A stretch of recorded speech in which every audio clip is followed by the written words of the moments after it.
In the tapestry of life, where every thread holds a story, America in black and white emerges as a haven for the voices echoing through the heart of our communities. In this podcast, we wade through the rivers of our collective experiences, celebrating the vibrant hues of change brought forth by the whispers of hope and the roars of action. It's more than just a conversation. It's a journey into the heart of our society, illuminated by the light of those daring to dream and do.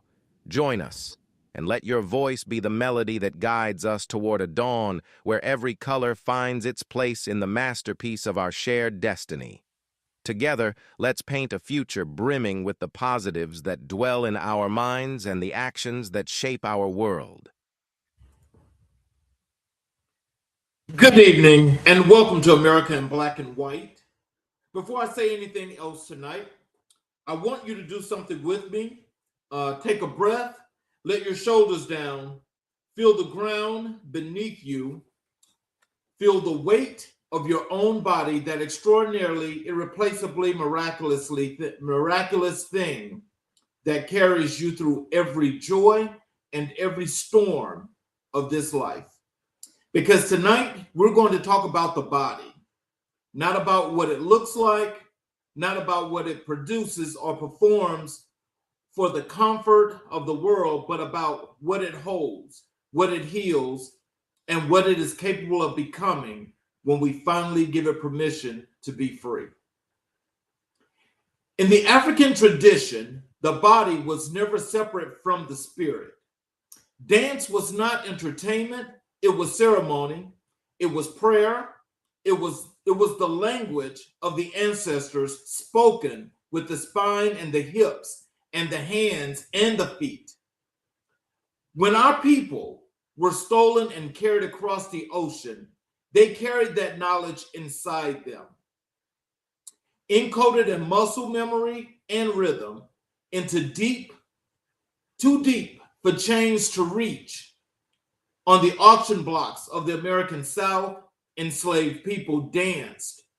And while the enslaver called it spectacle, what was actually happening was an act of radical spiritual survival. During the Civil War movement, protest marches were choreography. Their feet on pavement, a percussion line that shook the conscience of a nation.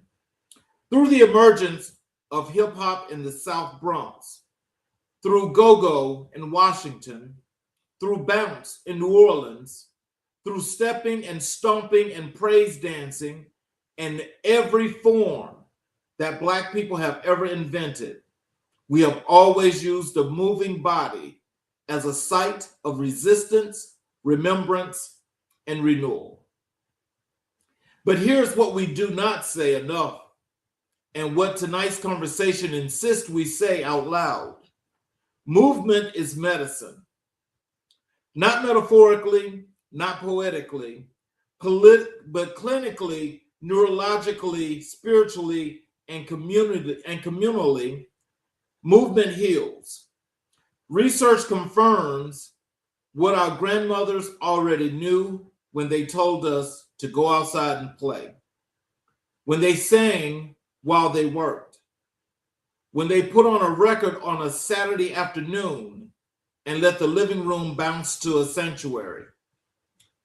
The body, when it moves with intention and with joy, releases what words alone cannot touch. Grief stored in the chest, trauma locked in the hips, anxiety coiled in the shoulders. These things do not only live in the mind, they live in the flesh. And it's through the flesh they can be reached. For Black women in particular, the reclamation of the body through movement is not a hobby or a fitness trend. It is an act of radical self-love in a world that has historically treated Black women's bodies as objects of labor, of scrutiny, of regulation. When a Black woman puts on music and moves, when she takes up space with her body and insists that this space is hers, and what she feels is it feels in it matters. She is doing something that centuries of oppression tried to make impossible. She is saying, I am here. I am free. I am worthy of my own healing. Tonight's episode is dedicated to that truth and to every Black woman who has ever truly found herself on a dance floor, in a studio, in a church, or in the privacy of her own kitchen, moving her way back to herself. Our guest tonight is a woman who did not stumble into this work accidentally. Tabria SoChauntay Sims is a visionary, a dancer, an educator, an entrepreneur, and a healer who has spent her career building the infrastructure that allows communities to access the transformative power of movement. From the stages of performance to the boardrooms of corporate America, from the training floors of her SoChauntay Dance Company to the virtual classrooms of SoChauntay Dance University on the school platform, Tabria has created a body of work that sits at the intersection of art, education, wellness, and community transformation. She is not simply a dance instructor, she is an architect of human flourishing.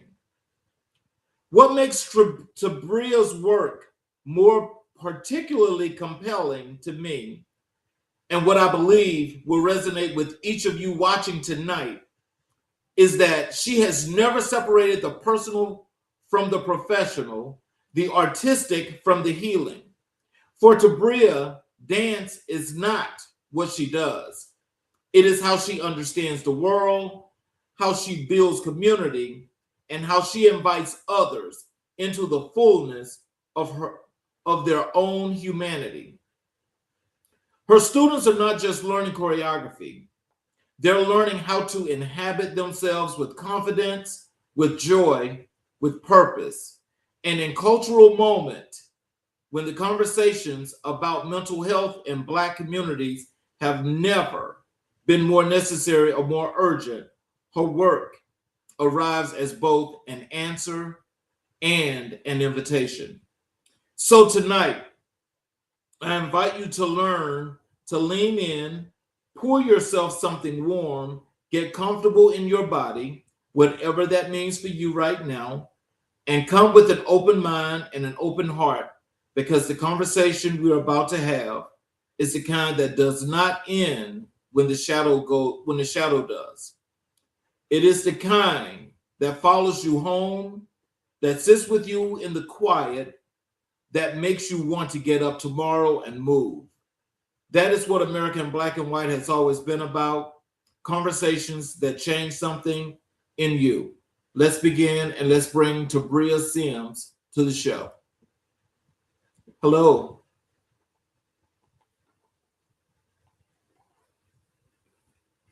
Can you hear me? I don't hear you.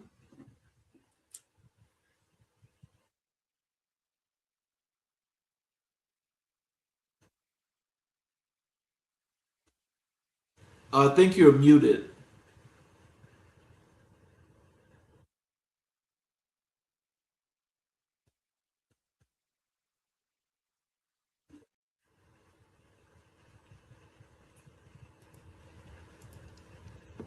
Okay, now can you hear me?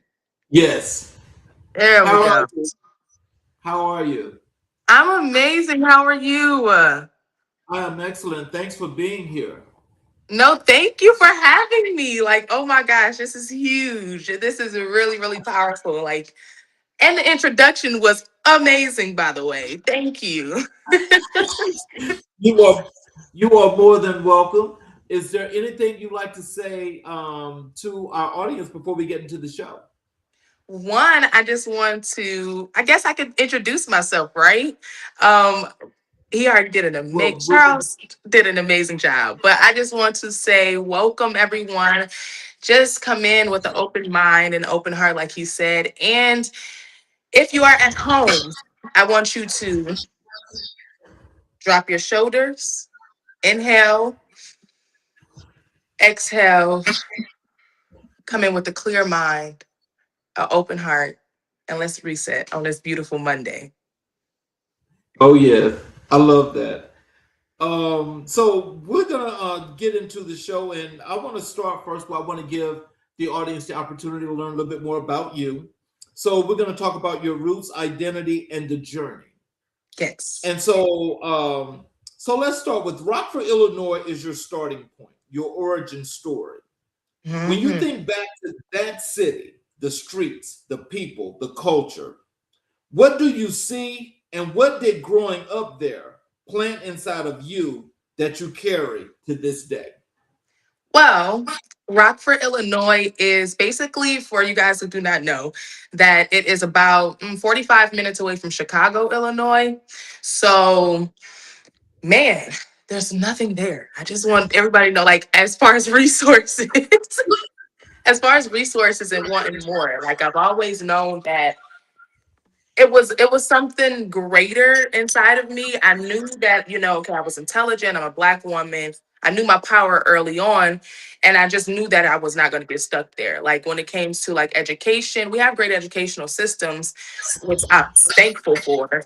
But then when we're talking about, okay, what am I doing after school? What am I doing when I graduate high school? Like we have none of the no type of resources, right? So it's either stay there, work a regular 9 to 5, or get out. And that's literally what I did. Got out of there as soon as I graduated for high school. And literally migrated my way on to Atlanta, Georgia. Oh wow. Yes. So So when did you first know with that deep, quiet certainty that doesn't require proof that dance was your life's calling and not merely a talent you happen to possess? well, one, I've been dancing all my life, right? So I've been in front of TVs. Like a lot of normal dancers, you'll ask them, "Oh, like how long you been dancing or how long you've been training," right? And I hate that word training because if it's something that you do, dance is something that's embedded in me and it's a spiritual thing for me. So it's not necessarily nothing that I've been training on, but it's been me. I catch on to choreography quick. So like I'm in front of the TV as a child, I'm hitting the moves, right? My mom catch on like, oh, she can move. Okay. So then I went to I was going to church heavily, really trying to search. Like back at home, honestly, there's like no dance studios. Luckily, recently there's only one dance studio, which is called it's Fab Dance Academy. And shout out to them. Shout out to her. I love going home to teach at that studio every Mother's Day. We're coming this year as well. But yes, man, she literally just created it. But as I was growing up, there was no dance studios. There was a dance team, but like they didn't perform. So there was like still okay, no dance outlet for me. As far as like even ballet classes, like it was hard to even find those. So for as far as like dance wise, that part, the training or going to class, that didn't exist when I was growing up. My class was in front of the TV and seeing different celebrities do their big one with the videos and the choreography when that was actually popping and it was going in and they was, I mean, the full production set, right? Yes, like that is literally where I got my training from. And then I eventually um shoot, I like I said, there was nothing there, and then I moved here. And and then I was in church heavily, so then I became a praise dancer, right? I Oh love wow. Yeah, I became a praise dancer. So I was going to my auntie's church, faithfully, and I just seen the move. And I'm a Cancer, so let me just throw that out there. And for all my Cancers, we all know that we are very spiritually, emotionally, like in tune with our feelings. And man, my superpower was when somebody hit a movement, and I didn't notice until I got older, but like when people move and they just do just one movement, oh my God, the feeling of one head tilt, one arm movement, one inhale, exhale was just like, ooh, wait, what's that? Like that feeling, I don't, it's a different type of feeling, and all my dancers really know that. And then this is praise dance at that. So I'm like, okay, no, I gotta join. So then I joined. Then after I joined, well, my church, I have my family church back at home. They're like, oh, we need a praise dance instructor. This is me at 10, 11 years old teaching children. So I'm like, yeah, let's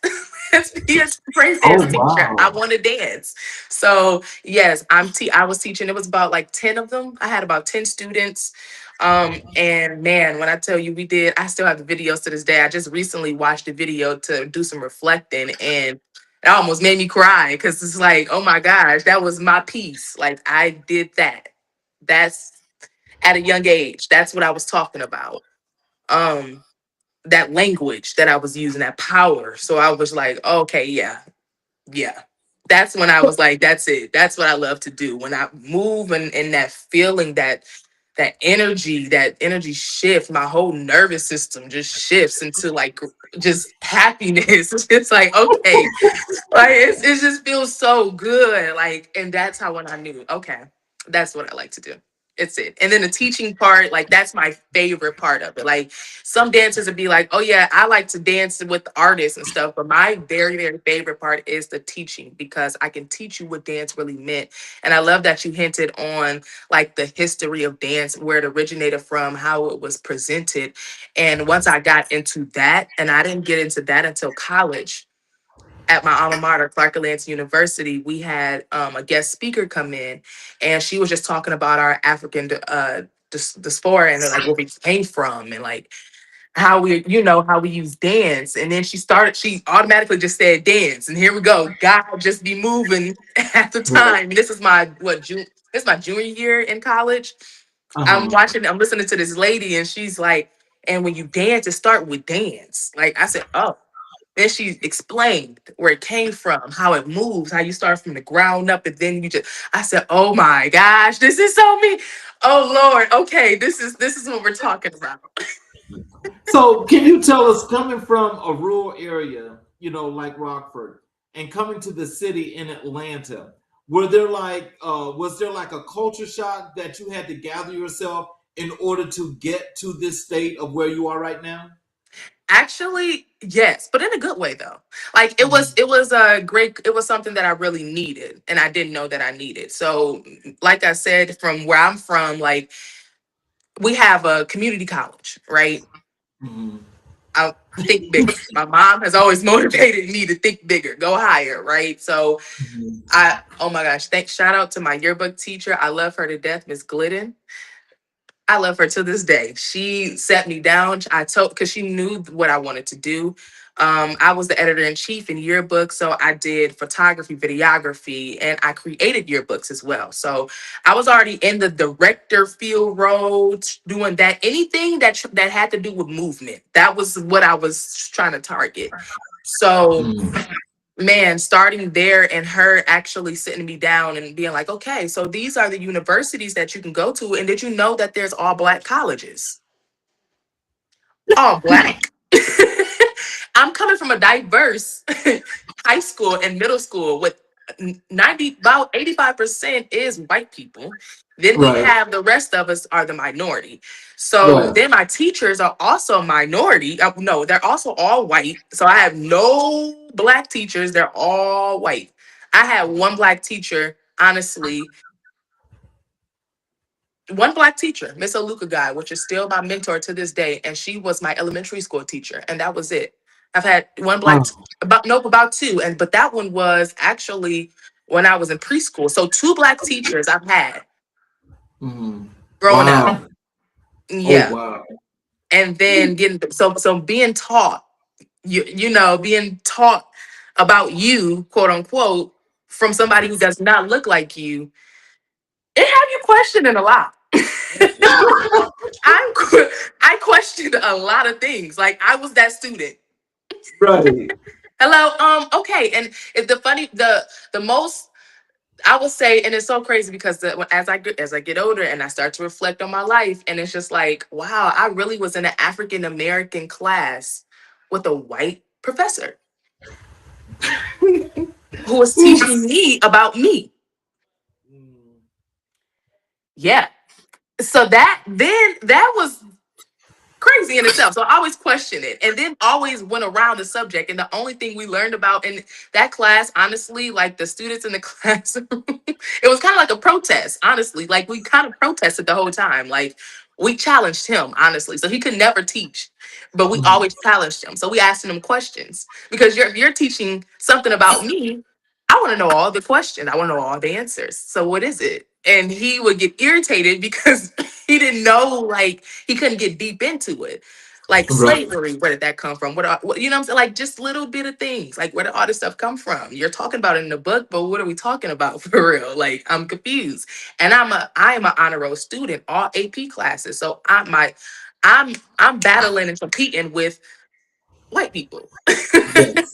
the whole Yes. time because Yes. the teachers are challenging me. So they're like, and not noticing that I was doing this, but like just as I get older, like I said, and I reflect, it's just like I really was back, like really in the whole challenge, like went through a whole phase with all of the white students. And even on the cheer team, there was 3 black girls on the cheer team. We only had 3. And then like 2 more came on later on. So it was a total of like 4 of us. That Mhm. was it. Wow. Stuff like that. So it was a complete culture shock when I went to Clark Atlanta University and my yearbook teacher told me I could go to an all black college. Whoa, that was different. Let's go. How do I apply and where do I sign up? I can only imagine that. That is, but again, I think from just a cultural perspective, that's got to be something as you look back on and you reflect. It's like, when you're getting to be the person that you want to be. I don't mean this in the wrong way, but kind of like when you say you got somebody that don't look like you that's trying to teach you about you, that kind of like puts you here. It But does. when you learn it from someone that looks like you elevate. And Completely. so it kind of takes away, but I understand how that goes because Yep. some people just, I think they get into the wrong course. I'll just put it to you like that. Yes. They definitely do.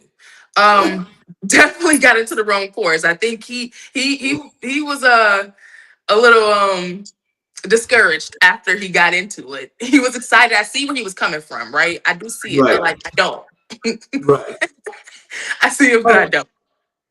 so talk to me about your family. Who were the first people in your life who saw the dancer in you, and how did they respond to what they saw? Oh my gosh, my mom. Well, one, all my family. All my family is very supportive. I'm very family oriented. Like my family is everything. So like that's I was raised from a village. But specifically my mom, that's that one right there.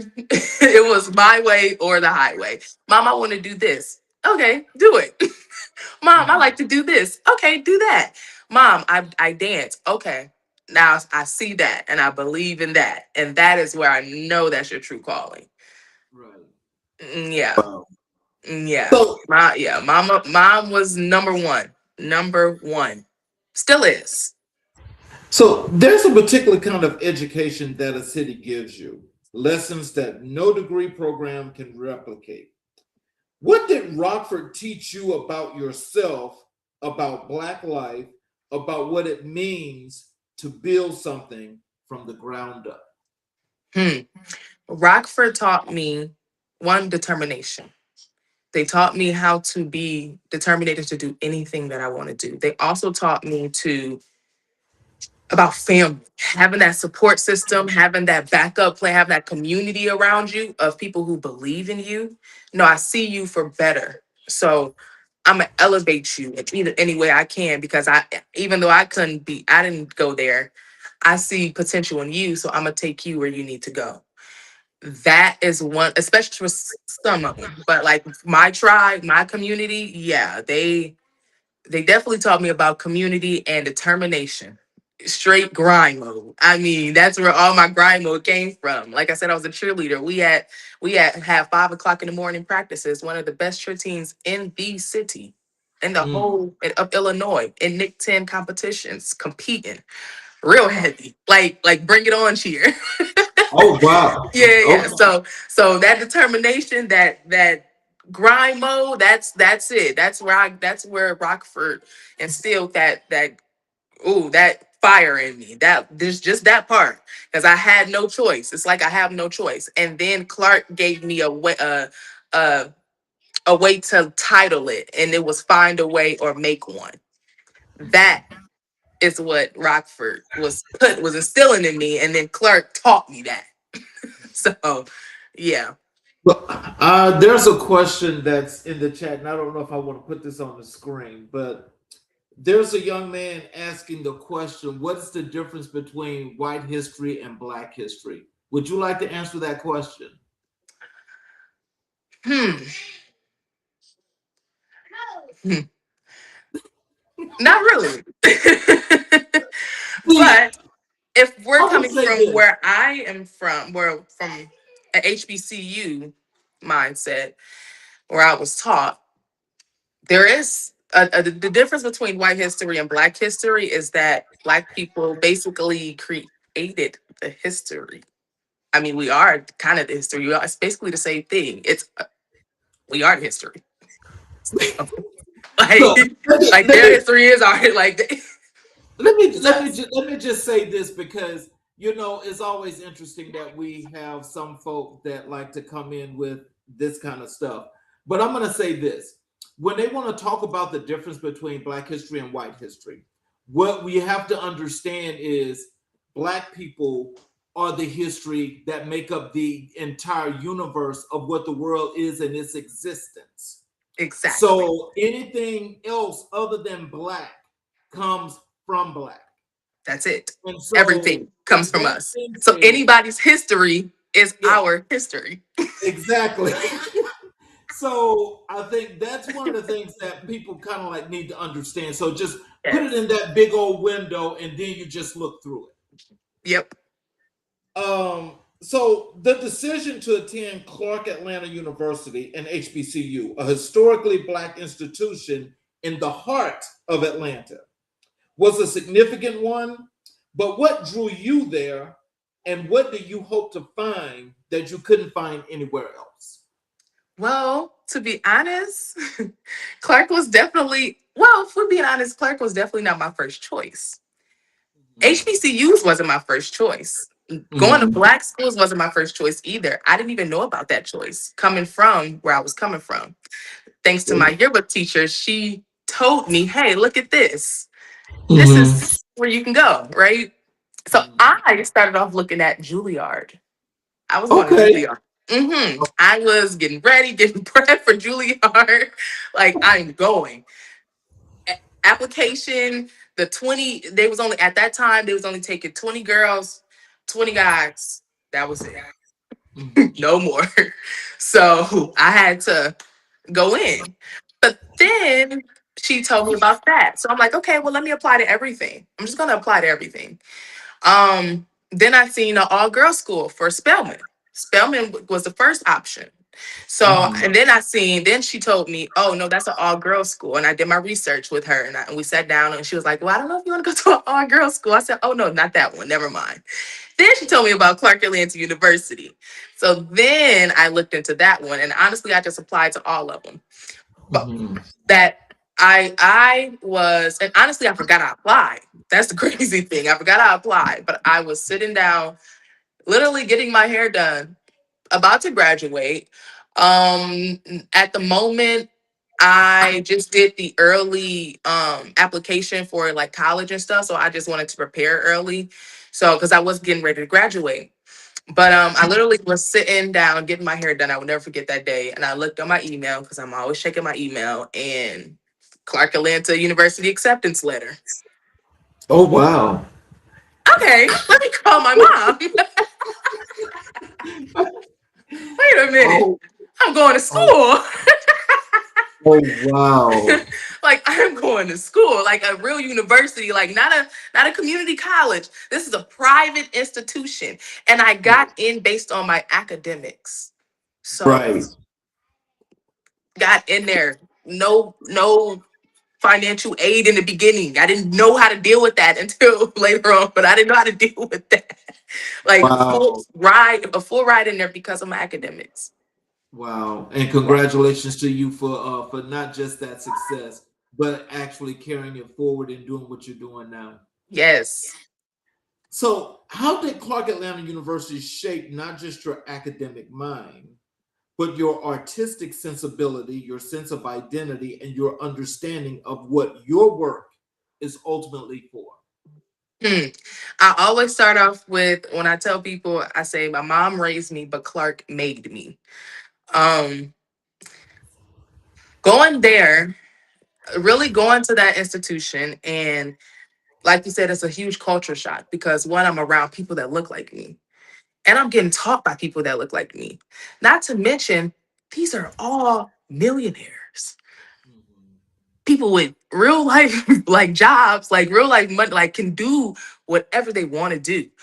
Right. But they're here teaching us because they're on a project, right?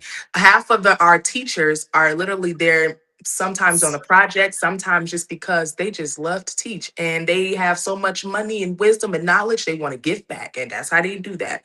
And they give back through all of the grants, the sponsors, the scholarships, all of it, right? That's all funded by our teachers. So people who look like me, and then knowing from where I come from, right? And then the regular people is really working a 9 to 5. Everybody mindset, their mind is strictly like in that slave mentality, right? Where I gotta go to work, I gotta go to work, I gotta work, I gotta do this, I gotta do this, and I gotta do this. Like it's crazy. Or I gotta go answer to the master because or if I'm late, if it's crazy. Like me, I just knew that wasn't me. I knew a regular job I couldn't. It didn't make sense. I'm very logical. As a Cancer, I'm very, very logical. And common sense is common. Like it actually is common sense, like that's a real thing. And I don't Mhm. think that our people was utilizing it the right way. Which has led me to where I'm going now. Mhm. Um, for my company and my brand and where I'm actually about to take it. But man, like it just wasn't, I didn't see nothing but the same thing. Either and then you got pregnant too at a certain age. So as soon as you graduated, you were pregnant, and it was just a common thing. Or you were becoming a nursing, a CNA. And I'm like, I didn't want to keep that trend. Like, this can't be a trend. Like that type of mental, like that's a mental insane thing. Like that'll drive you crazy. Like, you don't think that going to work drive you crazy, and then go actually clocking in, right? Like that process. That's a process. Like, if people just stop and thought, like if we did, like, are we really doing this? Like, am That's I a really bad clocking in? cycle. That's a Huh? bad cycle. That's a It's a bad hu- cycle. it's a really bad cycle. Like you don't do nothing else but work and pay bills. That's all Yep. we That's all good, but that's all our value is for. My mind, I'm so educated. I know I'm very educated because I just was thinking about different things. And as a child, I journaled a lot. My mom was really, really big on like getting me journals and any way that I can like just be free. So journal, writing it down, really reshaping. Whole time I was reshaping my own paradigm, not noticing it as a child, but really reshaping it because certain little things didn't make sense, so I would fix that and be like, no, I don't believe that and live by that. So So let's talk about the birth of SoChauntay Dance Company. Because I think this is the proper time, I guess, to talk about this because as you're explaining what you're explaining now, takes me to this question here. If you could take us back to the beginning of SoChauntay Dance Company, what was happening in your life, in your heart, and in the community around you that made you say, this needs to exist, and I am the one who must build it? Well, I was in corporate life. So I graduated with my bachelor's in business management. So I went into business management thinking that, oh, corporate, that's where you're supposed to go right afterwards. Still knowing that I love to dance. Like I was still searching for that dance, something dance, because like I said, Clark Atlanta University, we only had a basketball team or like organizations. We didn't necessarily have a real dance team. Still went to a school with no dance team. So no legit dance team where I can actually do it professionally. So still trying to figure it out. Go to corporate. I'm at Amazon. Didn't like that. That was a whole thing in itself. I hated I mean, okay, I hated the process of the job. The mental that pressure that they was putting on us. My associates were the reason why I stayed as long as I did. Um, but I wanted to start there with some change, right? And retention. So every little thing was just adding up to me creating my own thing. Little did I know, even after I graduated college, one of my classes, we had to write our own business plan. I didn't have this business plan written down for my studio for my whole future. I just never executed it. But until I got to corporate, quit that, hated it, didn't like it. I don't like authority. I don't like people trying to tell me how to do certain things. Okay, we're gonna leave. We're gonna get out of there. Then I went to Audi and became an assistant manager, still doing the management part. Didn't like that. Quit that. At that point, I was like, okay, it's game time. I have to zone in and follow my purpose. Me and God had a real great heart to heart where I was just like, I'm fed up. Like I can't take this mentally. I'm not clocking in on nobody's job. God, we gotta zone in. That's what we did. And that's how SoChauntay happened in my garage. Oh, wow. SoChauntay happened from scratch. I quit that job that same day, went in my garage and created SoChauntay. And then the whole thing was created though. I just needed a name. That's the crazy part. The idea was there. Everything was just laid out. The foundation was, I just had to put it all together and then come up with a name. And that was it. Wow. See, I love SoChauntay because SoChauntay has got its own flair. It's got its own feeling, its own emotions. When you think about that name, SoChauntay, what does that name mean to you? Oh man, it brings me to tears because it literally is like, oh my gosh, I found me. You know how like you find that little girl inside and you be like, and you grow and just like blossom into that person. It's just like, oh my God, that is me. Like that's been me the whole time. So when I'm doing so one backstory, my uncle's name is Chauncey, right? My mom's brother who passed away. His birthday is also around the same time. And well, he passed away around my birthday, right? And we also have the same birthday around the same time. So if I was a guy, I would have been named Chauncey. But my mom came up with Shantae. So I'm like, let me just look up names. What does my names mean? Like I'm looking up Tabria. What does Tabria mean? I didn't nothing. It was just a Spanish, something in Spanish. And then I'm looking up, then I said, let me see what Chauntay means. Mhm. Chauncey pops up, which is my uncle's name. As soon as you Google Right. Chauncey is gonna pop up. So I'm like, okay. All right, let's see what that is. Let me see what my name really means. So then it means honesty. It means literally everything that I preach: empowerment, beauty, I mean, oh my God, just energy, energetic, like energy. People attract to me. All my friends, they just think the purest of me. Like I am the like. Yo, I said, oh my gosh, that is so me. I'm so Shantae. So that's so Shantae. And it's just what I liked for women to literally what my name defines is what defines a true Black queen. I mean, pure honesty, just the empowerment. Like we are power. And that's what I really, really stress when I teach, when I dance. Anybody when they dance, like I said earlier, the emotions that you feel just by off of based on one head movement, one arm movement, just one look can get you like, oh. oh, they about to snap. So Yeah. like, man, that is where SoChauntay came from. So when you named the company SoChauntay, what did that name mean to you? Well, you just told me what that means to you, but what vision and what identity, what promise were you encoding into those letters? Hmm. Confidence and empowerment. Mhm. Um, my two things, because every time that I work with a lot of adult women, a lot of women that is way older than me.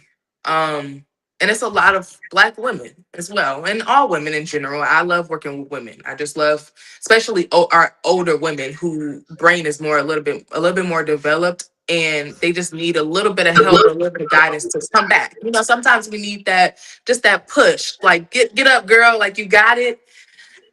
I love that feeling, and just dance alone, like just one, like I said, just how it makes them feel, that confidence. And people will always ask me, even when I'm in dance classes, how are you so confident? Like, where did that come from? And I'm like, okay, maybe I need to teach that, because that's actually something women are lacking. And I didn't notice it, because like I said, I use dance to build me up.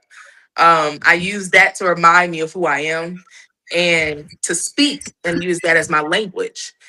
So when people be like, how do you have all that confidence? I'm like, oh, I'm just me. Like, I'm just honest, and I live in my pure authenticity.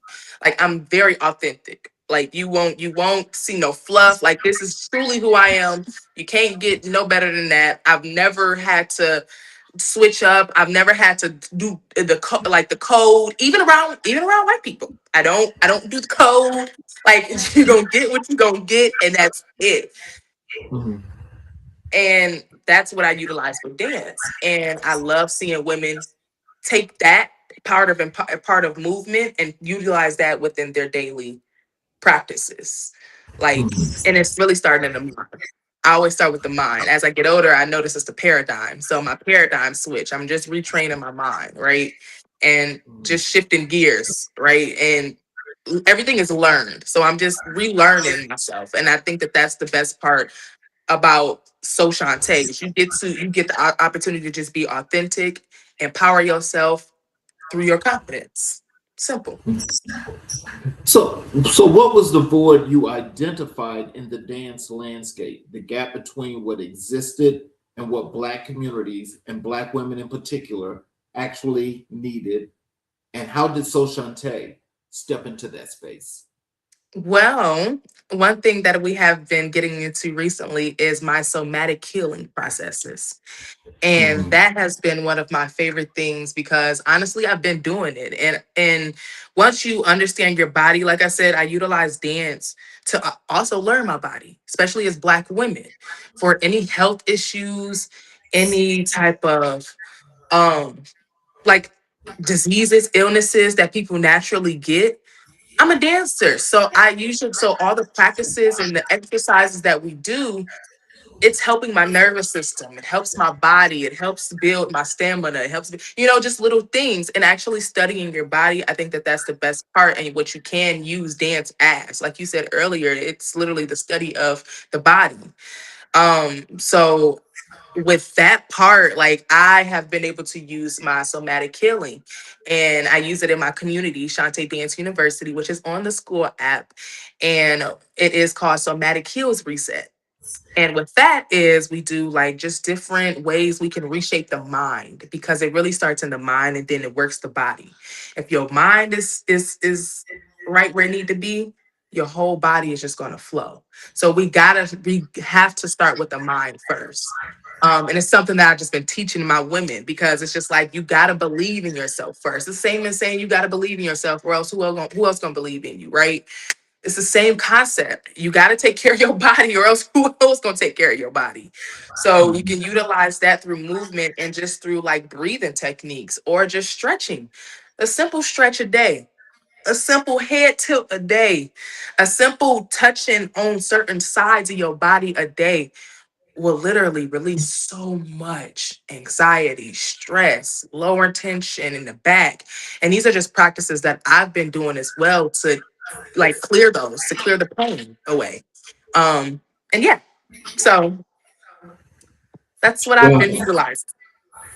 So tell our audience as they're watching tonight, especially those in that's here in the Metro Atlanta area. Tell them what are they going to get if they actually participated in SoChauntay, and why they should select SoChauntay to help them with this life journey. Well, my Georgians and people from all over the world. I teach virtually, I teach this in person, I teach everywhere, right? But what I am teaching you is one, how to love yourself again. I think that we are losing that. But I also teach it through movement. I think you can teach a lot of things through dance. And it don't have to just be a hip hop, a dance in a ballet routine or choreography, right? You can use dance to empower yourself by any means. You can use dance to cure yourself, actually, cure your whole body mentally, emotionally, physically, spiritually, you can utilize dance. So not or movement. And it don't necessarily have to be just dance. It could be just movement in general. So you kind of get the whole framework of like the somatic healing and how to heal yourself through dance. Not just come to take dance classes to get a little sweat off, but why am I sweating? Right? Like why are you sweating? Why what part of your body is causing you to sweat that much? Can't you lose that little gut in the middle? Why is my lower back hurting? How can I actually fix that? And I think that when people go to classes, and something that I have been searching for when I go to classes, and luckily I found one in Nashville. Shout out to Solace. But when I found her class, it was just like, okay, if I'm going to teach you, and shout out to Amazon as well, because we're going to talk about the root cause of it. Right? Like, well, let's talk about the root cause. Why are you not confident? Where are we going with that? Like, what do you struggle with? Do you even believe in yourself? Like, where are you at mentally? How do you talk to yourself? You can talk to yourself through movement in a certain way, but I just focus on you mentally and emotionally and as a person. And I think that I utilize that dance to basically empower you. So that's why you guys should come and dance with me, because we're not just dancing, just to dance. We're actually redefining who we are, resetting our paradigm, and feeling good while doing it and looking good. Okay, that's what's up. Uh, Building an arts organization as a Black woman entrepreneur comes with a particular set of challenges that are rarely acknowledged publicly. What were some of the hardest early moments, and what kept you moving forward when the obstacles felt overwhelming? Well, some of the hardest parts was, honestly, if we're going to be completely honest, Mhm. the hardest part was myself, putting all the pressure on myself.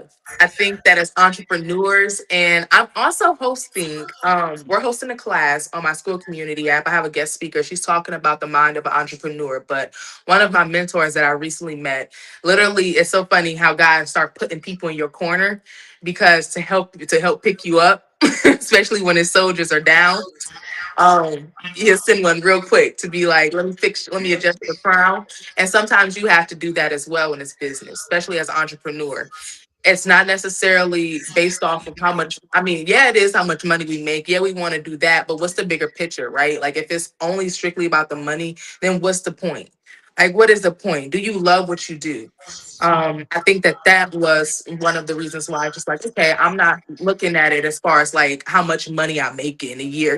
Like if, of course I have a goal. We have a goal. We have a lot of goals, but it's not all about that financial part. Like I think if as entrepreneurs, if we get out of our head, especially specifically with me, it was about, okay, well, I didn't hit this quota this year. I'm only open for 1 year. Like it's just the pressure we put on ourselves. But who has got me through it is me and God. It's just been me and him. Me and God.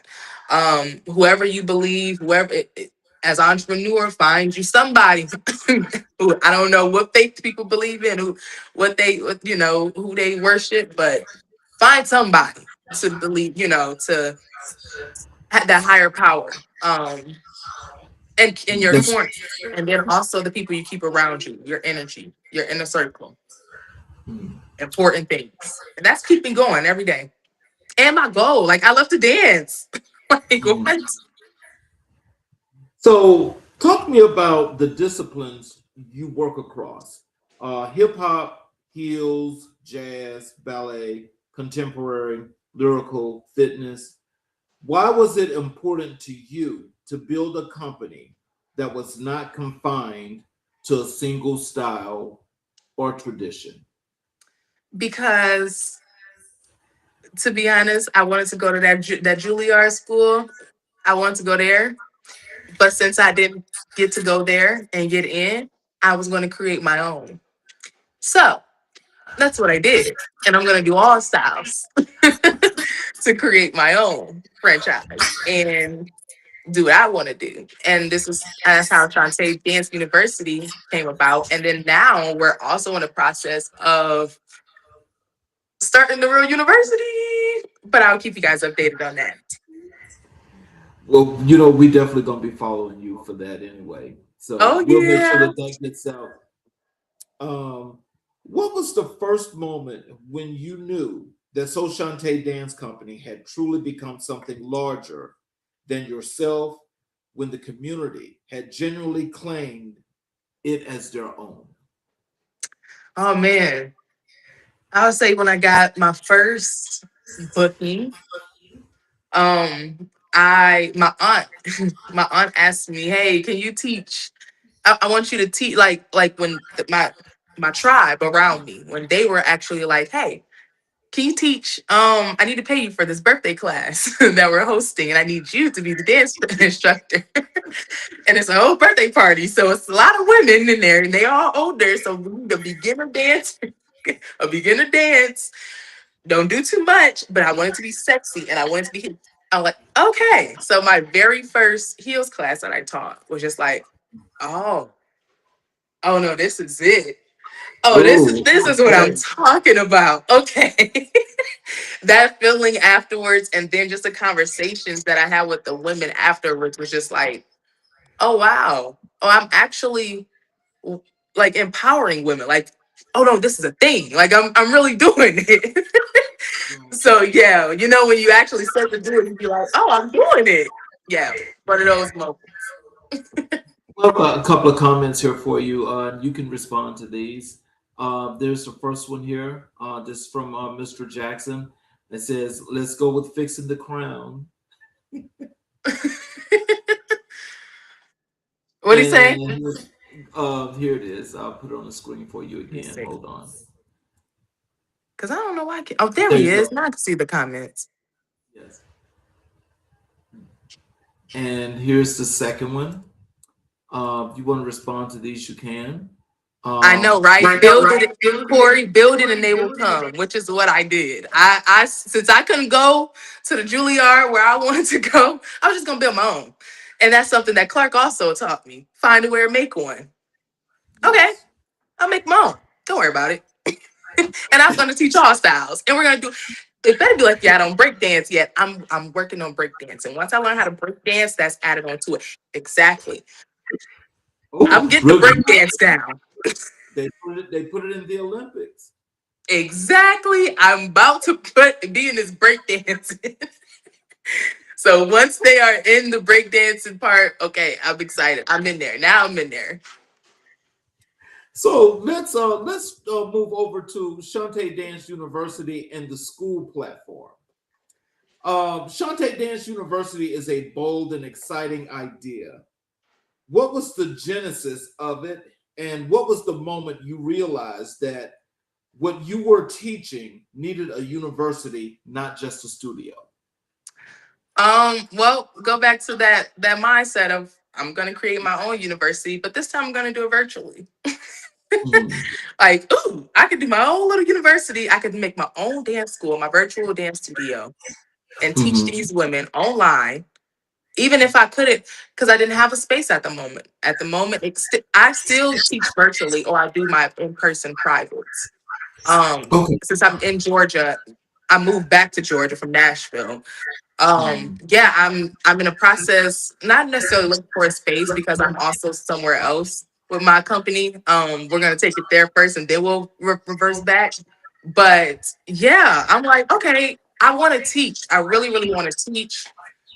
I can go to these dance studios and yeah, I can get the clientele.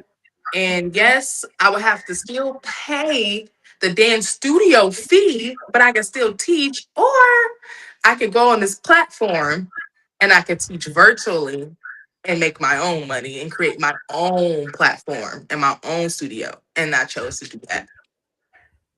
Yeah. So, why school? Of all platforms available to you in the digital education space, what was it about school that made it the right home for SoChauntay Dance University? Well, I didn't know about school until one of my mentors, my great mentors, Lauren Messina.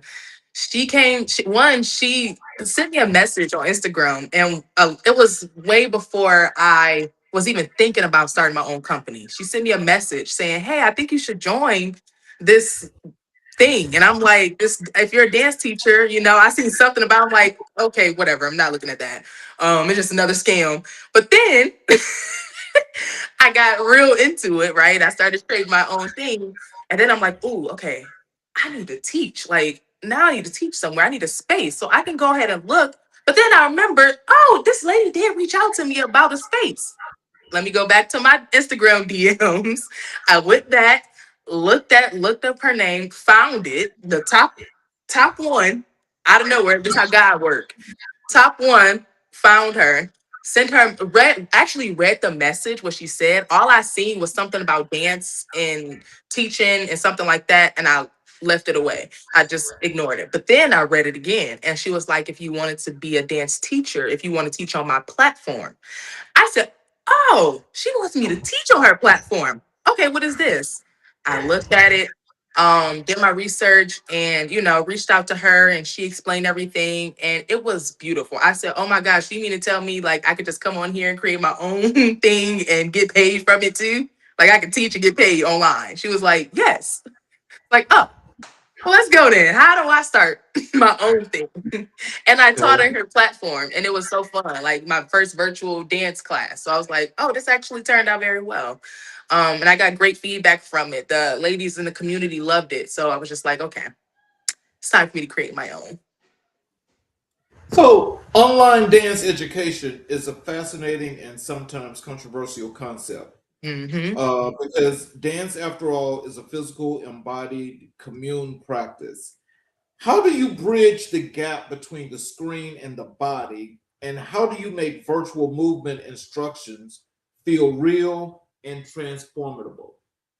Well, one, I like for people to feel like family in general. So when you are in my presence and in my aura, you're going to feel like home. So when I'm teaching you, that's the first thing that I want people to feel. It's just like feel like they're at home. Um, we had to do a few test runs to see like, okay, does this work? How does this work? Can you hear me? All of that technology stuff. Which way should I teach this way? Should I teach facing you? All of that good stuff. But after a few like test runs, we kind of just got the ball rolling, and it's just simple now. The ladies kind of just put the phone up, put it on the TV, and then just follow along. And then also just like making it really the way I structure my classes, having that set structure of a class, so that way my students know, okay, we're gonna stretch in the beginning, we're gonna do our quick somatic reset, and then we're gonna get into the routine, or I'll let them know like what's going on in the beginning. So like just really having that structure of the class, and that engagement part, letting the people really engage, stopping, talking to them, asking them questions like, "Can you see this?" It's just little things that feedback that me and my members, were doing in the beginning for the test runs. But other than that, like it's been great. I think honestly, and me trying it out a few times as well, and other people communities seeing how they were teaching in their community, that helped a lot as well. So So let's talk a little bit about the movement, the mental health, and the healing, Hmm. because I thought the after reading your bio, and when we had our conversation, I thought that that was really interesting, because when you think about from the mental to the physical to the emotional, dance actually touches all those things. Hmm. And so the phrase movement is medicine is the theme of tonight's episode, and it's the phrase you live by. Can you break that down for us, not as a slogan, but as the true you that you've experienced in your own body and witnessed in the bodies of others? What does it actually mean? So I have my motto. It's called My Life, My Power, My Decisions, right? I got that from because my power is when I dance. So when I dance, I'm thinking of like the force and the different things that it does to my body. So just like I said, with the one movement, just the tap to the sides of your body, that's you tapping your nervous system. The start from the bottom and telling your nervous system how to feel. Then if you start from the bottom and work your way up, and these are just practices that like I said, I didn't notice I was doing until I actually stopped and did my research. And then I had the speaker and she was just like, yeah, it actually is medicine. Um, that's where it started from. And just one movement, like I said, the breathing, or just a 30-minute exercise of you dancing, just 30 minutes of you turning on some music. If you notice how when you feel good after you go to like a bar and you just dance after that one song to your favorite song, if you just notice how your body feel afterwards, and you just like, oh, I feel so good, right? That feeling, right? But then what if that you can feel like that all the time? That's where the stretching and the breathing comes in. And then when you are stretching, what I always teach my students is that even when we stretching, we not stretching the right way. Like when we're doing it, we need to inhale, exhale, which is exhaling all of the stress and the release of everything that we've been going through. That's my reset. That's how I reset, right? Um, so my life is choosing my decisions, right? Not only does, like I said, dance utilize it, but like even when I'm angry, I go dance. Even when I'm happy, I dance. Even when I feel some way, I dance, or I breathe. That's one of the key things that I've been doing, really breathing, because a lot of people say, I actually breathe. That stuff don't work. I heard that so much. But then you are not breathing. Like you're not. You're mentally, you're still telling you still thinking up here of all the things you got going on in your head. You still got so many tabs open up here. That's how I said when I close all my tabs out and then I breathe, right? And then I just do just a lot of just meditate. I guess not meditations, but it's just like I guess somatic healing through dance. And then, like I said, my life, right? How do you live your life? What do you put in your body? What are you putting in your body? That's also a big play into how we dance, how we move. Like, how are you moving every day? Are you sitting at the desk all day? Are you going on a walk? Like, are you on your phone all day? You do know that mess with your brain. So now, not only are you putting all of that mumbo jumbo in your brain, you also are not helping to cure it or reset it at all, because we still do the same cycle over and over again. So that's what dance can do. It can do a whole bunch of different things as far as like the healing, just one movement to the side, just opening your arms. Like you are releasing so much tension and so much stress in one day if you just move. Just move. And then your decisions, my decisions. That's where my motto come from. What decisions am I going to make? Like I said, what am I putting in my body? How am I talking to my body mentally? Like that's where I start. How are we talking to our body? Especially when we're stretching. Am I stretching every morning? It's the first thing I do when I get up, I get on the phone, or do I stretch, right? And I had to switch that up. Like that whole process up, because I was getting on the phone the first thing, and that's not how you start your nervous system off, or your brain. Your brain, then it ain't, the tabs ain't never closing it. So so like at this point, Like, how are you resetting? And is literally the simplest way to reset. And you don't even notice it. We really don't notice it, but we actually do. Even that urge of just, I need to sing, I need to move, I need to do, that's you needing to move. You know, when people be like, oh, I just need to move around. I got that urge. Yeah, you actually need to dance. You're supposed to. Even like from as far as like for women, the twerking, right? That's a whole different thing. Like for Black women, that's how we release all the diseases from from our waist down. Like that's how you remove all those toxins just by opening your legs open. Like literally the twerking movement. Like it's just so many different movements. Once you break it down, it's like, ooh, so that cures that. Oh, that make that nerve hit that part and it make me feel like this. So yeah, I just a little study I've been doing on myself, and I love it.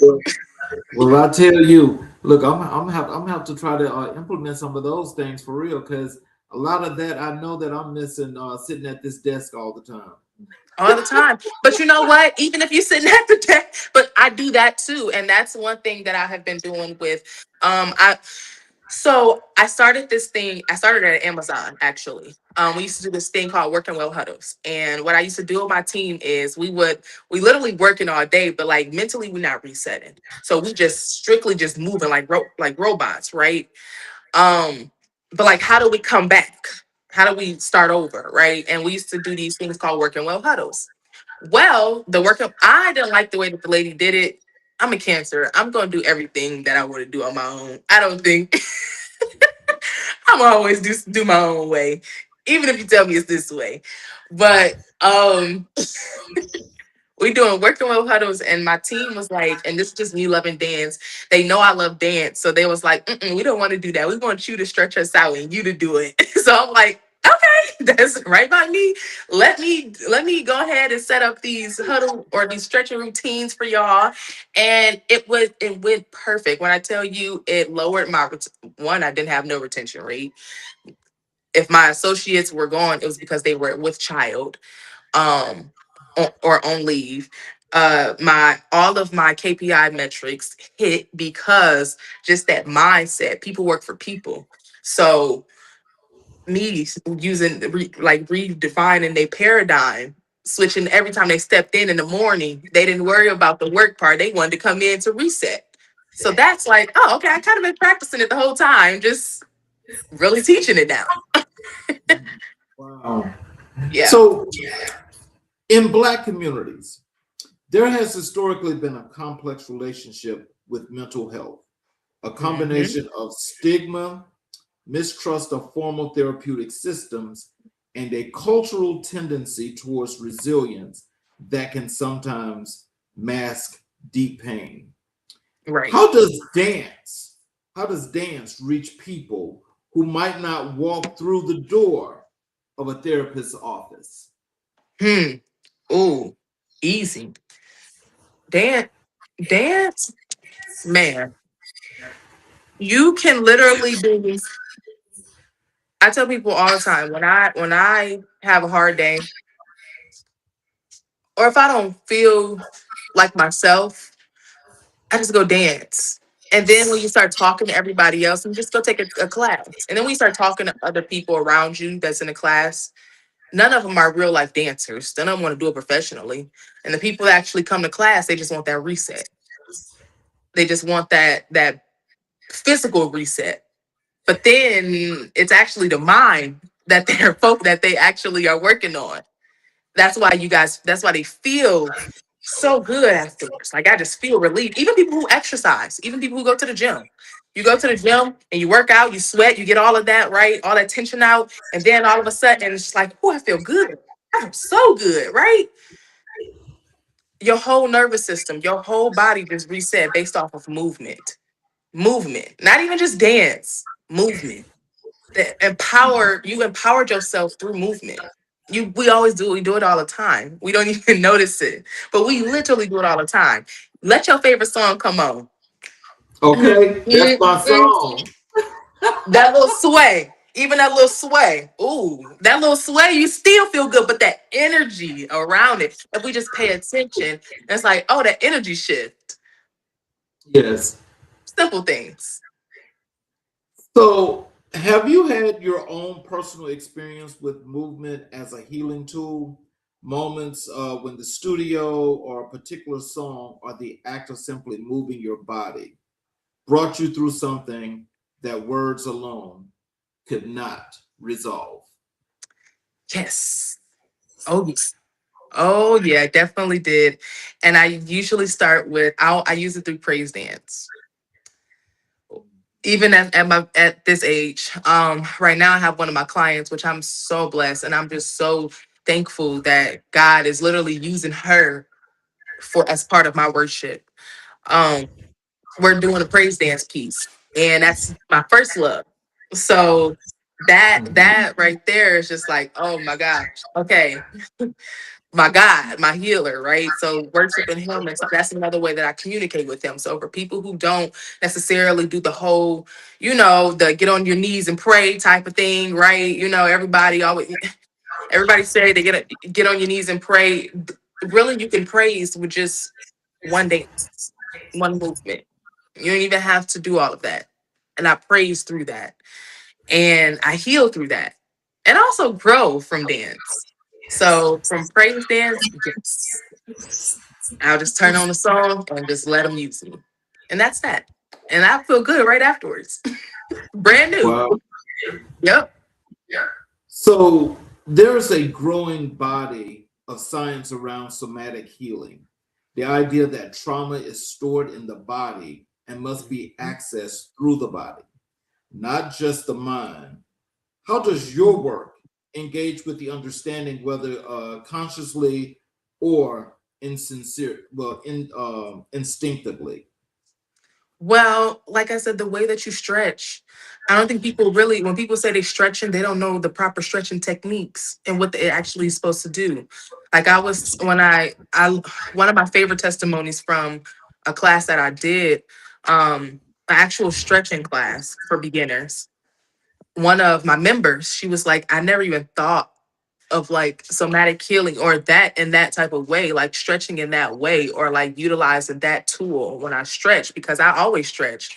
Like I've been moved, doing dance, but I didn't think to, oh, I need to breathe. I need to inhale and then bend down. Right. Like even when we're stretching our lower back, like you breathe. You have to inhale and exhale as you are stretching too. So just like little movements and how to actually stretch and how to use those breathing tools with and combining them all together, chef's kiss. Perfect. Like, okay. Because even with the lower back tension, and she was just like, dang, now I did have lower back tension, but I don't have no tension no more in my lower back. She said, but I didn't think to do it that way though. I didn't think to take my time and slow and get to know my body and study my body, like like really touch certain areas of your body. Like we always say a thing in dance classes, like when people be so scared to touch themselves, like, why are y'all scared to touch yourself? Like the dancers, how they be afraid.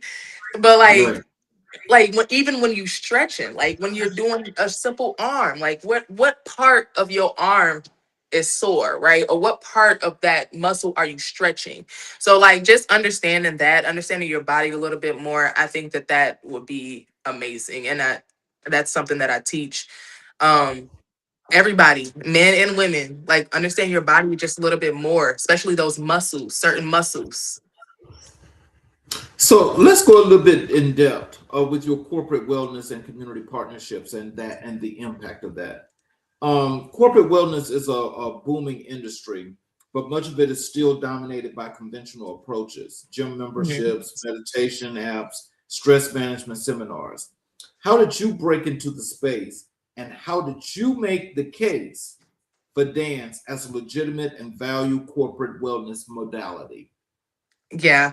So I think because um which I just talked to another guy, another partner or whatever, that I connected with, and we were literally just talking about, the mind of it all. Like he was telling me that the difference between a regular convention and what you do is that nobody's focusing on the mind. How do I make myself better? Like the root cause of it all, because he actually does study of the brain. Like how does the brain function? Like all of that good stuff and he focuses on mental health and the mental illness.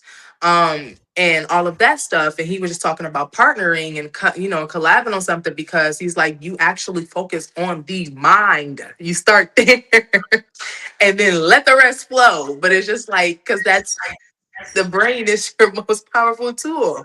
So if your brain is already jacked up before you even walk into class, how you think the whole class gonna go?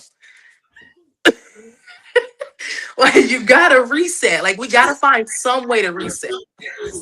Specifically in our community, we have to find a way to reset. And it can't always be the substance, going out, splurging, spending money, doing crazy stuff that we know we're not supposed to be doing. Taking care of our body in a simple way, an easy way, and a free way to do that. It's literally through movement and dance. It's that simple. And breathing, stopping yourself in your tracks. But sometimes I got to stop myself in my tracks too. It's a practice. But if you continue to practice it, you only get better. I promise you that. I'm a living testimony. I used to be I used to be so hard on myself. I'm my biggest critic. I always say I am my biggest critic, my biggest competition. I have no other competition but myself. That's it. I've been competing with myself all my life. And now I don't have to because now I can actually love myself and know my worth and know my value. And man, when you get to do that, I think that that's the beauty of it. And then that's the work. That's the, I guess what the prize that you win out of it all is you get to find yourself. You actually get to live in your true authenticity. And yeah, that's my testimony. So, what is it that you bring to? What is the unique value proposition of Tabria Sims walking into a company and saying, "Let's move"? Oh my gosh. One, the energy change. The whole energy change. Like from like I learned one thing I learned, shout out to Amazon for teaching me is that people work for people. People l- really work for people. And in these corporations, if you are not a people person or don't have great people skills, that's actually very bit of communication skills, just loving people in general, just liking humans. I think that that's that's what a lot of corporations lack. And instead of us hitting these metrics, they try to really put on us like metrics, KPI metrics, right? Like that's the overall thing. But how am I going to hit the metrics if I don't even feel like I can do it? Like I don't feel good. Like I just came from, I mean, because this is, and it's just from experience, and it's from having working with thousands of associates at Amazon. I had a total of about, man, I worked with about 1,500 more associates, employees. I was an area manager, L1 and L2, within 2 years. And man, my roster was huge because we were a new building. So it was not enough managers. So we was a new building. So we had to launch it and we had to start over from scratch. And so yeah, I had about 200, 300 associates on my roster at one time, right? So those are 300 different minds that I had to transform and tell them to, hey, hit these metrics for me so we can all win, right? But win what? Like, you know what I'm saying? Like how do I motivate them to do that? Like, Right. how do you motivate 300 people to hit your numbers that you gotta hit? They gotta hit it. You gotta hit it, or else you in trouble, right? So like Exactly. that type of mindset, and then taking what I love to do and be like, oh well shoot, I love to dance. My energy just based off of movement and what I bring to the table. And I just love people. Like I love people. I'm a people person. Um I like to call myself an extrovert and an introvert because I do love people. I'm very outgoing people person, but then I do need my space where I have to reset. That's my introvert part.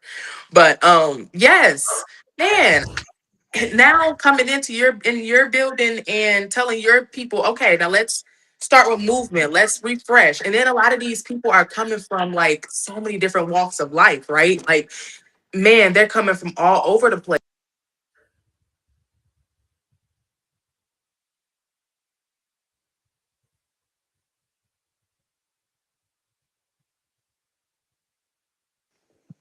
Can you hear me? Yes, I can Okay, hear I'm like, you. I think my thing went out. But yeah, these people are coming from like all over the place. So like they got a lot going on. So you telling me to come up in here to hit some numbers? How you want me to hit these numbers? Well, let's do the somatic reset. Let me reset your paradigm. Let's start over. Let's start all the way over. Like reset. And then let's go in. So, can you walk us through what a corporate wellness session or program with you actually looks like? Well, it depends on how many associates you guys have. So and what you guys want to focus on. Because, like I said, I do a lot of different things. So, if we want to do fitness, if you want to do, you get to choose whatever style you want to you want with your employees. After we do all of that and get the style, get the how many people going to be there, I'll set up your class based off what you want to focus on, right? What is something that you are struggling with in your corporation right now? Out of your metrics, is it quality? Is it cost? Is it safety? Is it retention? Like, what do you need to focus on? What do you need to fix? What do you need me to help with, add morale to, right? And then I'll take that and then I'll incorporate my practices, whether it's more energy, whether it's more retention, whether it's a mental thing, whether it's breathing techniques, it's stretching them out completely, resetting their whole nervous system so that way they mind and brain and can connect and start all over as well. And then resetting their whole body so that way they can feel good and start over and like really feel like that they are actually gaining some type of value from the job. Because if I'm adding value to you, how are you put like reciprocating that energy, right? So like it's an exchange. So oh my gosh, yes, do a quick however long they want. It doesn't matter however long you want, whether you want to do it virtually or in person. It could be 45 to 35 minutes to 15 minutes to even 10 minutes. It just depends on what you want, however you guys prep in the morning. I know at Amazon, what we used to do was all the managers will meet up early in the morning before we went to our associates. So those type of meetings in a meeting reset, right? How do you set up your managers? Especially that too. Because that's also another thing. Like, how are we setting up our managers as well when we're in these corporations? Like, are you just telling them to hurry up and clock in and do this, get to it? Or are you mentally resetting a paradigm from them coming out of whatever life they had going on and they coming in here and bringing it in here? How are we resetting that? Once you reset that, go on about your day, the rest of the day. You don't have to worry about anything, nothing but in Amazon. That's how I got through Amazon. Was having to reset. So, let's talk about your Black History influences. When we chatted, I asked you who were the three most influential people in your life and career. You told me Dr. Dennis Kimbrough, Dr. Daniel Black, and your mother were the most inspirational people in your life and career. So, with you, you've named Dr. Dennis Kimbrough as one of the most significant Black history influences. Tell us who he is, what he means to you, and how the example of his life and work has shaped yours.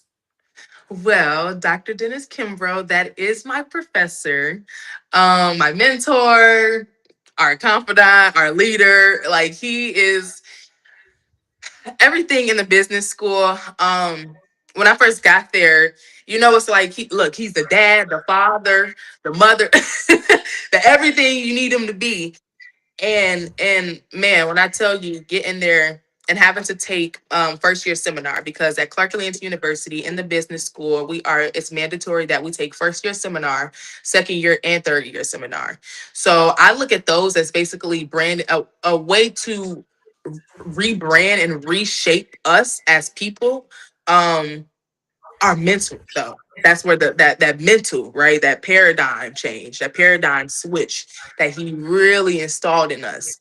That's for me stepping on that campus as a freshman at 18 years old, fresh, not knowing, not confused, not even confused, but just knowing a little bit about myself, but really wanting and willing to grow more and find out more about who I am as a woman and becoming her. And man, great class. When I tell you, I look forward to that class every Friday. Every Friday, and I think Monday I was in his class. But yes, going to his classes, it wasn't just about teaching how to win financially. He was talking about how to win mentally, emotionally, physically, spiritually, community, organization, and then bringing it back and then doing a full circle moment and coming back to where it all started. And I think that was one of the best things that he could do. And he still came back and came back to where it all started. So, yeah, So he is. what is it about his literary work and his scholarly example that speaks to so directly to what you're trying to build through dance and wellness education? Well, what a lot of people don't know, and they should know, is that Dr. Dennis Kimbrough is the reason why the business school thrives the way it does. He's one of the resources as to why it thrives the way it does when it comes to like the resources that he gives us. Um, we had to, like, there was that determination, that grit. We had no choice but to be great. I love hearing from, my favorite part was knowing that I was getting taught by a millionaire that looked like me. Like, it was actually hope. Like, I could actually be a millionaire. Like I'm getting taught by one in my face. He's telling me that I'm great. So I have no choice but to be great because he told me I was. And he looked like me. So I know I am. And he's the one that's drilling it in us. You better look like this. What you got on. It was to the point where the clothes, if my clothes didn't look right, it's a problem, right? Like, it was very, very strict. But he was also just teaching us about life and teaching us about having boundaries and setting a standard and having a backbone for yourself when it comes to you in life. That was my favorite part about that whole class because he did not play, and that taught me to not play. Don't play about me because he didn't play about us, so I'm not gonna play about me. So let's talk about your mother here. What did she teach you through her actions, her words, her way of being in the world that no institution, no degree, and no professional experience could have given you? My mom taught me about literally everything, but if I had to choose one, like right now, she taught me how to love, like really, really love someone, like actually love someone unconditionally and believing in somebody. Like, no, I believe in everything you say. Like, anything you tell me, I know you're going to do it because you are that person. So you said that you were going to do that. So do it. Like, that was my mom. My mom was the reason why I would literally tell my mom, okay, this is how I knew. My mom, I had tried out for the volleyball, cheerleading team, basketball team, made all three. My mom said, okay, so which one you want to do? Because you made all three. Which one do you want to do? We had to choose between which one, or do you want to do all three? If you want to do all three, all right. But you sure you don't want to just do one? But just that, I got you. Don't worry about it. I got your back 110%. When nobody else got your back, I got your back. I see your greatness before you ever did. So that part is just like, okay, let's go. That's my drive. Tell mom I'm gonna do something. She like, okay, when is it about to get done? Do you need help? If not, all right, I know you got it. Tell me when it's done. Final question for you. Looking at these three influences, Dr. Kimbrough, Dr. Black, and your mother, what is the thread that connects them? What is the common lesson or value that all three of them in their very different ways, have transmitted to you?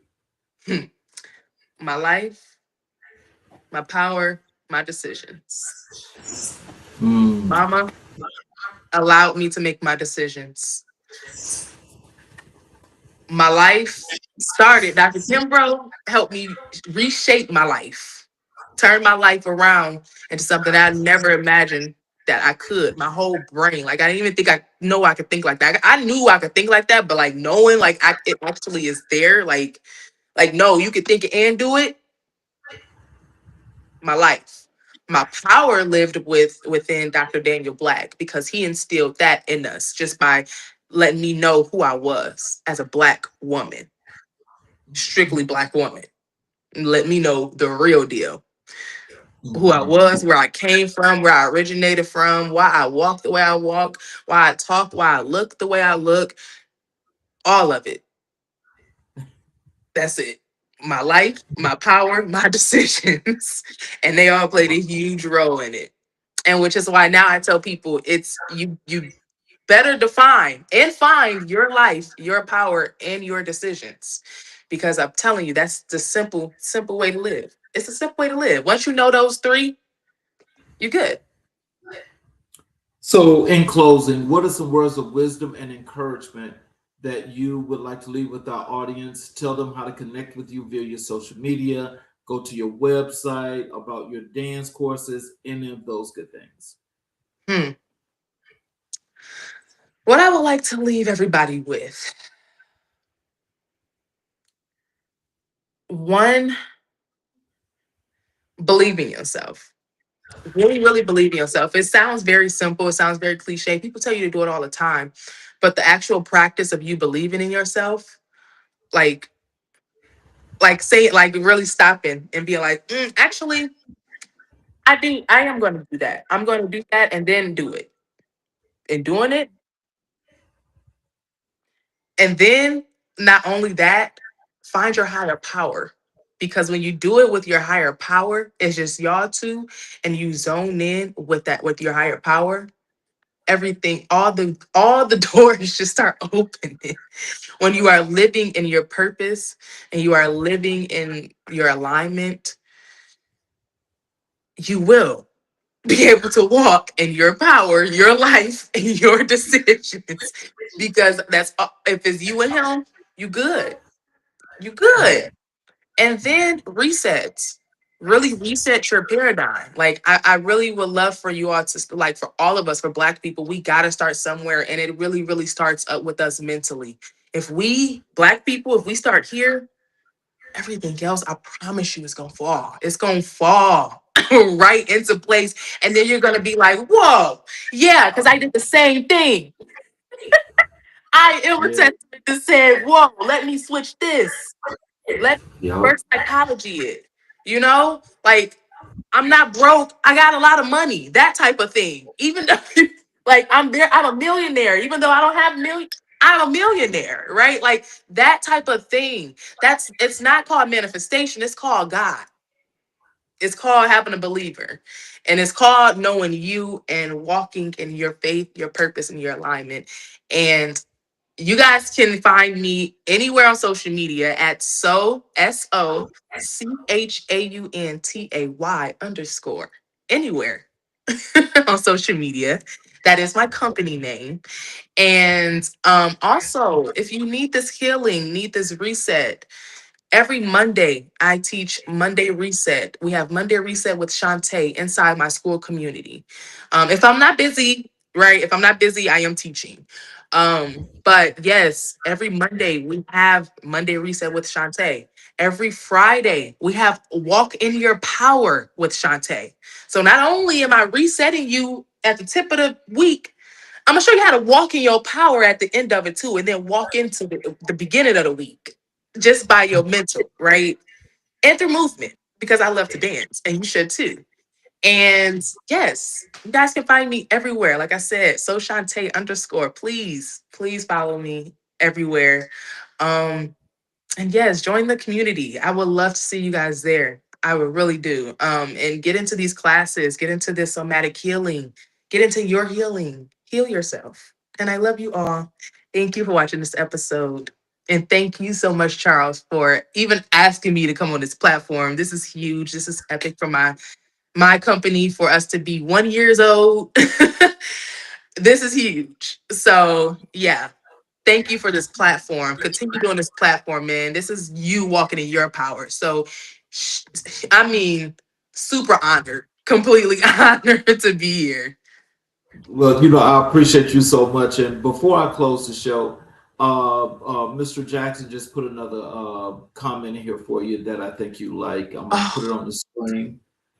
Um, Mr. it's Jackson, you better breathe and stretch a little, because I'm telling y'all, just a little bit. Just give me a little bit. Like y'all just do a little bit. Like, I'm telling you what to do. In the morning, do it in the morning. Do it before you go to sleep. And then journal. Reflect on it. Reflect on what it made you feel like. Even if it didn't make you feel like nothing, journal that. It didn't make me feel like nothing. But guess what you are still doing though? Working on your redefine resetting. You're still resetting because you're letting it all out. You just let all the stress, the back tension, all of that stuff out just by writing it out or dancing it out. Simple. well. Before I close, I'm gonna well, when I get close to the show, I want you to, if you can, give me a few minutes after I close. I Oh want to yes. thank you, Corey, for your comments, and I appreciate you for showing up. I want to say to each and every guest, each and every person in the audience, for those of you that do participate in the show, I want you to know that I much appreciate you and I love you all. I just want you guys to please understand that when you do ask your questions are your questions, your comments are your comments. But I just ask that, just be respectful with the things that you ask and think about the questions that you ask when you're asking them. Because we don't need to take every situation from a historical context as to what's real and what's false. Because Mm-hmm. life is life and it's always lifing. So I want to thank each and every last one of you that has been here to watch us from the beginning to now, and let you know I appreciate you so much. Please, if you have not yet, especially first-time listeners, if you would please, if you're on any of our YouTube channels, if you would please subscribe and enable all notifications. Every show that we have, you will get the notifications to watch the show live, as well as you have the ability to go back and watch each and every show, as you will learn from each and every professional from many, many industries that have dropped plenty of knowledgeable nuggets for every individual to build his or her community and to be about community. So in closing, I've got this wonderful monologue that I must close with. Every now and then, a conversation comes along that doesn't just inform you, it moves you.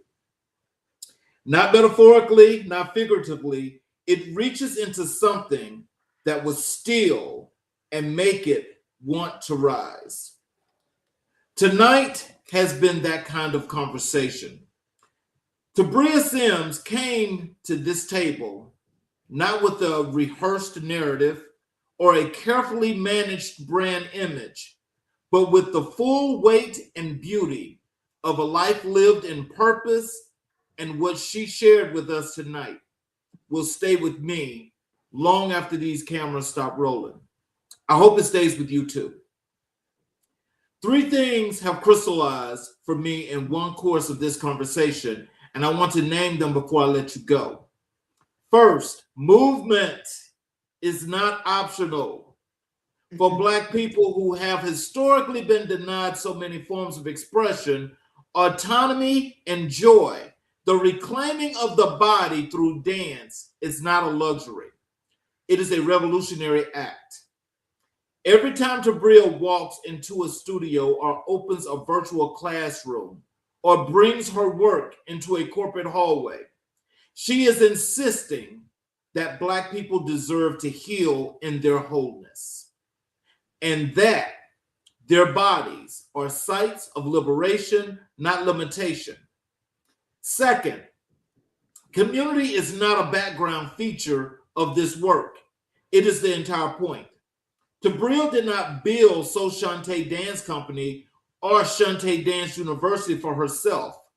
She built them as a vessel for others, as places where people who might otherwise never encounter their own potential could walk through a door and discover what they are made of. And third, Black women are the architects of our collective wellness. They have always been. What Tabria is doing is not new in its spirit. It is new in its scale, its platform, and its insistence on being countered and recognized, and that matters. For me personally, this conversation sits squarely in the heart of what American Black and White has always been about. We started this show because we believed, and we continue to believe, that the stories of Black Americans are not niche stories. They are American stories. They are human stories. And that when we tell them fully, without apology, with all of their complexity and beauty and pain and possibility, something happens in the listener. Something softens, something opens, something heals. Tonight, Tabria reminded us of that truth in a way I did not expect, and I am grateful. So here's my call to action, and I want you to take it seriously. Move your body this week, not to perform for anyone, not to achieve any particular result, but simply because you are alive and your body is waiting for you to remember that. Invest in Black-owned businesses. Include Tabria's sign up for Chauntay Dance University on School. Follow SoChauntay Dance Company. Tell a Black woman in your community that has not yet considered what it would mean to bring the transformative power of movement into your culture. I encourage you to make that call. The results might surprise you. They have surprised everyone who has been brave enough to try. This is American Black and White. We are complex. We are layered, and we are beautiful and bruised and brilliantly unfinished. And conversations like the one we had tonight, honest, culturally grounded, full of wisdom and fire and grace, are how we keep building the future that all of us deserve. Thank you to Tabria Chauntay for your time, your truth, and your extraordinary spirit. Thank you to our production team at the MIBW Media Ecosystem for making this moment possible. And thank you, everyone watching, every single person who showed up tonight to listen. Your presence matters. Until next time, I'm your host, Charles Zachary King, and this has been American Black and White.